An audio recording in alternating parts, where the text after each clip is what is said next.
Hey guys, today I'm going to be sharing my belt replacement and Shredlights. They just arrived in the mail today. I haven't ridden in 3 days because the belt snapped when I braked too hard.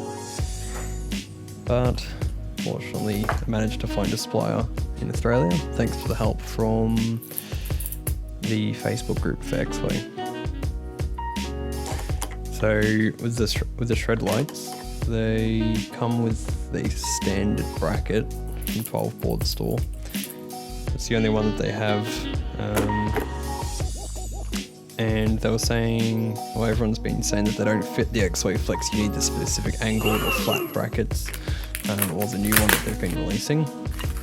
But I thought I'd give it a try anyway. So the front ones, they were able to be put underneath as so.